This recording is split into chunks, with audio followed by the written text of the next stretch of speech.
के गोदी मीडिया में हर तरह की बुरी आत्मा प्रवेश कर गई है। एक जो अच्छी आत्मा थी, संविधान की आत्मा, वो मीडिया से बाहर कर गई। जब लोग मुझसे पूछते मुझे क्या करना चाहिए, मैं बताता हूँ उपाय। ऐसा उपाय बताऊंगा कि कपड़े भी गंदे नहीं होंगे। तुम इस गोदी मीडिया के अखबार और न्यूज़ चैनल को 250 रुपया देना बंद कर दो। इतना काम नहीं होता। ऐसी लड़ाई आज के दौर में इस गोदी मीडिया के बनाए हुए मूल्य जाल से लड़े बगैर वो लोकतांत्रिक और संवैधानिक लड़ाई हो ही नहीं सकती।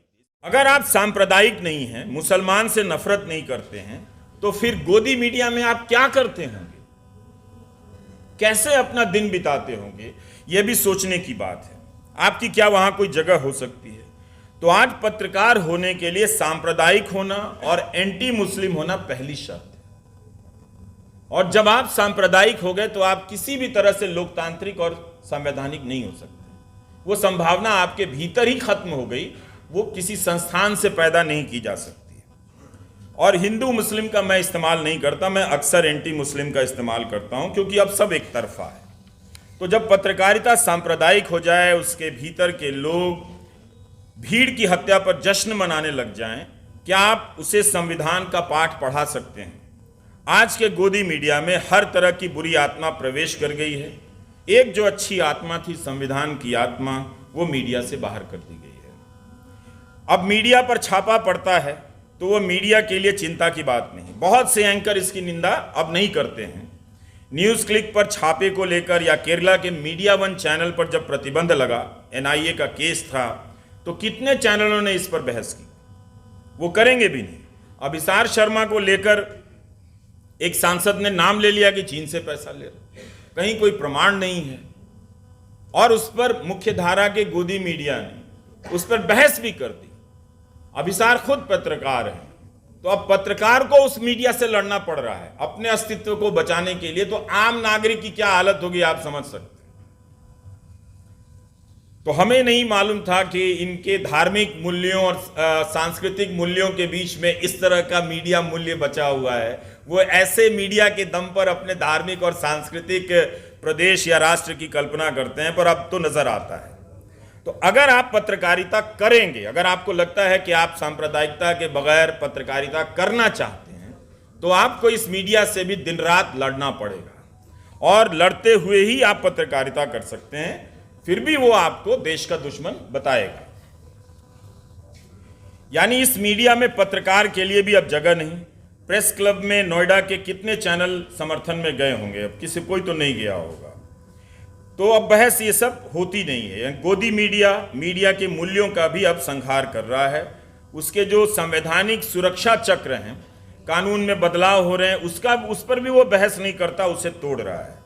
तो अगर आप आम आदमी की अब हालत ये हो गई है कि हर दिन मुझे 50 मैसेज आते हैं कि आप नहीं करेंगे तो कौन करेगा। क्या मैं सारे अखबारों का विकल्प हो सकता हूं, सारे चैनलों का विकल्प हो सकता हूं? जाहिर है नहीं हो सकता हूं।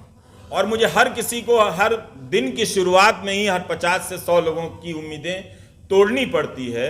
बड़े बड़े अक्षरों में लिखकर बताना पड़ता है कि हाँ मैं ही हूं और मैं नहीं करूंगा। ये मैं नहीं कर सकता हूं क्योंकि इसके करने की अपनी एक पेशेवर प्रक्रिया होती है, जिसके पास मेरे पास संसाधन नहीं है। जो चैनल चल रहे हैं, जो अखबार चल रहे हैं, ये उन्हीं को करना है। और अगर वो नहीं कर रहे हैं तो आपको ये स्वीकार कर लेना पड़ेगा कि अब ये जो भी अवसर है कि अपनी बात कहीं पहुंचाकर सुना दी जाए, वो समाप्त है, वो मृत प्राय है। मैं उसका विकल्प नहीं हो सकता। ये रोज मैं करता हूं। और आम आदमी क्या कर रहा है, अब जब प्रदर्शन करने निकलता है तो वो एक पोस्ट बनाता है, उसी पोस्ट को सैकड़ों दर्जनों पत्रकारों के ट्विटर हैंडल पर पोस्ट करता है। कोई नहीं सुनता है, उसकी कोई नहीं सुनता है। तो पहले होता था कि मीडिया आदमी के पास चलकर जाता था, अब आदमी मीडिया के पास चलकर जा रहा है, तब भी कोई नहीं सुन रहा है। 2019 में ऑस्ट्रेलिया की केंद्रीय जांच एजेंसी ने एबीसी न्यूज चैनल पर छापा मारा और एक पत्रकार के घर भी छापे पड़े थे।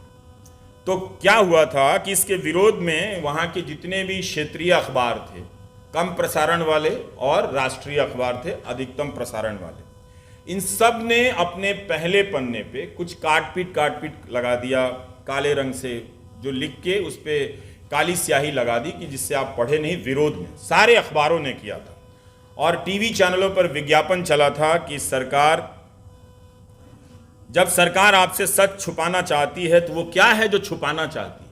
इस तरह से चला था उस देश में। हम मदर ऑफ डेमोक्रेसी, क्या हमारे यहां चल सकता है?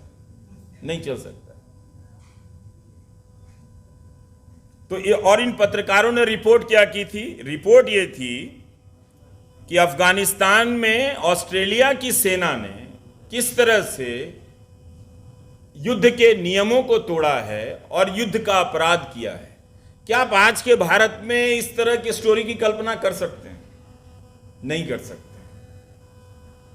और इससे वहां के जो प्रधानमंत्री थे उस वक्त, नाम भूल रहा हूं, लिख कर लाया था कहीं, स्कॉट मॉरिसन, बड़ी दिक्कत हो गई उनकी। तो एक राइट टू नो कोएलिशन बना था, राइट टू नो कोएलिशन। हमारे यहां right to know, RTI, right to information कानून है, उसकी दुर्दशा आप जाकर देख लीजिए कि क्या हो गई। उस कानून का भी इस्तेमाल सूचना हासिल करने के लिए, ये लाखों करोड़ के विज्ञापन वाले मीडिया में आपको एक दो पत्रकार ही मिलेंगे, वो भी अखबार में मिलेंगे। तो जो आरटीआई का कानून लाया गया, जिसका सबसे ज्यादा इस्तेमाल पत्रकारों को करना था, उन्होंने ही सबसे कम किया। 2014 के पहले कुछ हुआ होगा, 2014 के बाद तो अब करते भी नहीं है, और कोई करके लाता है तो भी 5 मिनट है, काफी है, हो जाएगा, खत्म। तो इस तरह से 2018 में अमेरिका में भी बॉस्टन ग्लोब के नेतृत्व में करीब करीब 300 अखबारों ने संपादकीय लिखा था, प्रेस फ्रीडम के लिए लेके लिखा था।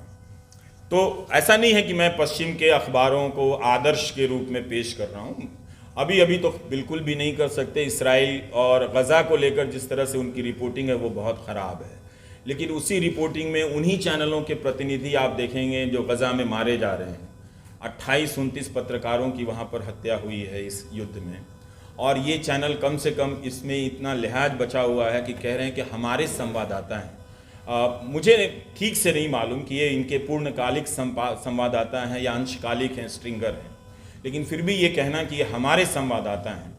और उन पर इसी दौर में आप देखिए कि वहीं के पत्रकार हैं जो उस युद्ध क्षेत्र से रिपोर्टिंग कर रहे हैं, उनके अपने बच्चे मारे जा रहे हैं, परिवार के लोग मारे जा रहे हैं, फिर भी वो रिपोर्टिंग कर रहे हैं। तो क्या इस तरह का सपना और जज्बा इतने बड़े देश में है? नहीं है। अब तो कोर्ट पे भी आप क्या ही कहें, उनका जज लोग दुखी हो जाएंगे कि हमारे बारे में भी छोड़ता नहीं है। तो इस तरह से आप देखिए कि कितना एक ज़रूरी पेशा था, डॉक्टर की तरह ही एक ज़रूरी पेशा है। डॉक्टर भी वहाँ से नहीं भाग रहे हैं, अल-शिफा अस्पताल के डॉक्टरों ने तो मैदान छोड़कर नहीं भागे, वो वहाँ टिके हुए हैं। कायदे से आज के मीडिया में वो उन्हें हीरो बनाया जाना चाहिए था कि ये कौन लोग हैं जो अपनों को मरता हुआ देख रहे हैं, दूसरों को बचाने की कोशिश कर रहे हैं। पता है कि बिजली जाएगी और अस्पताल पर बम गिरने वाला है, ठीक से पता है, 100% पता है कि यही होने वाला है, तब भी वो मरने के लिए वहाँ पर खड़े हैं। इस 10 वर्षों में भारत के लोकतंत्र पर कितना हमला हुआ। नागरिकों से जब लोग मुझसे पूछते मुझे क्या करना चाहिए, मैं बताता हूँ उपाय। ऐसा उपाय बताऊंगा कि कपड़े भी गंदे नहीं होंगे। तुम इस गोदी मीडिया के अखबार और न्यूज़ चैनल को 250 रुपया देना बंद कर दो। इतना काम नहीं होता। जिन अखबारों में सांप्रदायिक खबरें छपती हैं, जिनके खिलाफ छपती हैं, वो भी लेके पढ़ रहे होते हैं उसे, क्योंकि उनमें उनका भी फोटो छप जाता है कभी कभी। तो जब आप इस मीडिया से नहीं लड़ सकते, तो जब आप कोई भी लड़ाई आज के दौर में इस गोदी मीडिया के बनाए हुए मूल्य जाल से लड़े बगैर, वो लोकतांत्रिक और संवैधानिक लड़ाई हो ही नहीं सकती। इसका मतलब है कि आप समय बर्बाद कर रहे हैं।